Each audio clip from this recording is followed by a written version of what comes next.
This has been horrendous fires. The aridity, the wind, this fire moved 7 miles in one afternoon. This thing can chase you as fast as you can run almost. That was Washington Governor Jay Inslee addressing the major wildfires that continue to burn across the inland Northwest tonight. Good evening and thank you for joining us. I'm Mark Hanrahan. And I'm Whitney Ward. We have been tracking a growing fire near Medical Lake since early Friday afternoon. Tonight, the entire city is still under level 3 go now evacuations. Dozens of homes and even entire neighborhoods have burned to the ground. And according to the Department of Natural Resources, the Gray Fire has killed at least one person. Tonight, we have learned the man who was killed was 86-year-old Carl Grubb. He was a longtime resident of Medical Lake and founded the Jensen Memorial Youth Ranch. We do not know yet exactly how he died, but the sheriff's office told us his body was found inside the evacuation zone on Friday. A bit of positive news. The Gray Fire is now 10% contained. It is still very active. Take a look at these pictures posted by firefighters with Spokane County Fire District 8 of their night operations last night. I'm told we don't have those pictures. We're showing some video instead. The fire, the Gray Fire, currently sits at about 10,000 acres in size. And this fire isn't the only one. We are also tracking 3 other major fires burning across the region tonight. The Oregon fire near Elk has now grown to more than 9,200 acres in size. It's destroyed 70+ structures, is threatening many more, and is still forcing thousands of people to evacuate. And just moments ago, the Spokane County Sheriff's Office confirmed one person has also died in that fire. We don't know their identity at this time. Meantime, a new fire that sparked just hours ago is threatening homes along US 195. It's being called the Thorpe Fire, and level 2 get set evacuations were in place. They're now level 1. It's about 15 acres in size. Crews believe it was sparked by an illegal campfire. Right now, they say they have stopped the forward progression with the help of a helicopter. Meantime, down in Whitman County, the Winona fire, that's under level 1 evacuations after the entire town had to evacuate on Friday for a fire that's burned about 2,500 acres. That fire is now 40% contained. We do have complete KREM 2 coverage tonight on all of these fires. Nathan Young heard from Washington Governor Jay Inslee today on the state of emergency here in eastern Washington. First, though, I want to head to our Janelle Finch. Janelle, you got to see firsthand some of the devastation today as you walked along the fire line in Medical Lake. And what can you tell us? Yeah, Mark and Whitney, absolutely. You can see the devastation right here behind me. Today, Hillary Franz was in Spokane County giving a lot of tight hugs to Medical Lake evacuees. After sharing her condolences, she also was able to come out here to Medical Lake and get a better perspective on what some people in this community have lost. Hillary Franz met with Mayor of Medical Lake, Terry Cooper, and Spokane County Commissioner Al French this morning.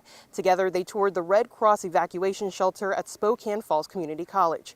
Some evacuees have been here for the last 3 days. Franz says she wanted to speak directly to the people impacted by this fire. It's that context where literally, one gentleman I talked to, he was taking a nap 2:30 in the afternoon on a Friday. He was just resting and he was woken up by the sheriff saying, "You got to go now." And he's like, "Okay, I'll be here a little while." I was like, "No, you got to go now." Franz also got a chance to see the devastating effects of the fire. From destroyed homes to trees burned to the roots, she says this may be one of the worst fires in her time as Commissioner of Public Lands. She says more strike and air teams will be coming from across the state to help with firefighting efforts. I also got a chance to speak to the mayor, who says that parts of the city have no power and at least half of the city doesn't have water. She says people were going door to door today, making sure people have evacuated. She says she hopes to reopen the city soon, but not until it is absolutely safe. Live in Medical Lake, Janelle Finch, KREM 2 News. All right, Janelle, thank you very much. And Hillary Franz wasn't the only state official to come to eastern Washington today to assess the damage from the wildfires. We want to go now to KREM 2's Nathan Hyun, who has listened in today as Governor Jay Inslee also saw the damage firsthand and talked to people here in the community. Mark, Whitney, I'm just outside the evacuation center here at Spokane Falls Community College, and people have been coming in and out all day. Many donations have also been coming in as well. This truck is just delivering about 100 sandwiches, he told me. And earlier today, Governor Jay Inslee did stop by here to speak with some evacuees and hear their stories. Governor Jay Inslee started today at Lakeland Village in Medical Lake. Lakeland Village is a 24-hour facility that provides healthcare for people with intellectual and developmental disabilities. When the fire broke out on Friday, staff only had a limited amount of time to evacuate their 147 residents. Governor Inslee met with them to hear their story, and all facility residents have moved back in since then, and power should be restored tonight. The most important message today is be safe. right? Be safe. Your health is what counts here. Follow the evacuation orders. Frequently, we've had great compliance with the evacuation orders, and if we keep that up, we'll minimize further losses. I also followed the governor to Spokane Falls Community College, where he met with evacuees. He was counseling people who lost their homes, and he said the state of emergency he declared will provide financial and living assistance to people affected by the fire. I'm told those resources will come soon. I also learned that the governor did just come back from a trip to Korea, and his staff did ask him if he wanted to come to Spokane on Monday or Tuesday, but he insisted on coming today so that he could show people that he's there with them. Live in Spokane, Nathan Hyun, KREM 2 News. And turning now to weather, the entire region remains under that air quality alert at this hour. Our AQI, though, is improving a bit here in the Spokane area. We've climbed out of the hazardous category, thankfully, now sitting in unhealthy. Yeah, let's get straight to Chief Meteorologist Jeremy Legoo for more on our air quality and more on some shifting winds tonight. Jeremy? Yeah, those two are very closely related. When it comes to our improving air quality, it comes from that shift in wind direction. You can see visibility has improved vastly, but notice how stagnant everything is across much of downtown and Riverfront Park. That's because our wind remains relatively light.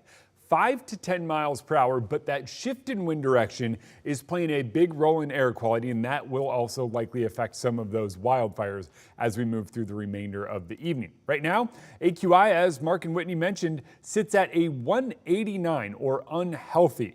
It went from a 511 this morning, 511, that is the highest level I have ever seen, to a 189 right now, and tomorrow it likely continues to improve. This is a look at the smoke overhead. Basically, your reds and your purples are very smoky, but look at down to our south and out to the east. That is a light haze. A light haze eventually starts arriving tomorrow morning. I think by the 10 o'clock hour, we are going to notice a stark difference in our air quality. You get close to those fires themselves, and air quality will be a little bit worse. But overall, we are going to see some significant improvements through tomorrow and into Tuesday. That comes with an overall shift in our weather pattern and wind direction. What winds up happening is we get moisture moving in from the south associated with what was once Hurricane Hillary. Few things happening here. It is now a tropical storm. Hillary made landfall a little bit earlier. It's tracking a little bit farther east and going to be a little bit weaker. So we're not going to see quite as much moisture out of it, but still brings us the chance of showers and scattered showers Monday and Tuesday before, I would say, Wednesday, when we start to see an increase in fire danger once again. Jeremy will check back in with you later in the show. Well, the fire's impact reaches far beyond the fire lines and evacuation zones. That hazardous air quality we've been talking about, it's actually sending people to the emergency room. We sat down with a lung specialist with Multicare today to talk about how this smoke is making people sick. Wildfire smoke particulates can enter the body through breathing them in or through the eyes. Once in the body, they then settle in the lungs and the bloodstream. And that can lead to serious illness in people who are in those sensitive groups like asthma or even heart disease. Headaches, inflammation, even heart attacks and stroke are all illnesses associated with breathing in that heavy smoke. It's really important that people take seriously chest pain symptoms. I think it's common to get a little bit of irritation and chest tightness, but if there's new onset sudden chest pain, it demands an evaluation if you've had a high level of exposure. For people who need to go outside, the only reliable protection from the wildfire smoke is an N95 respirator mask. And if you feel like you are getting seriously sick from the smoke, you should contact your doctor.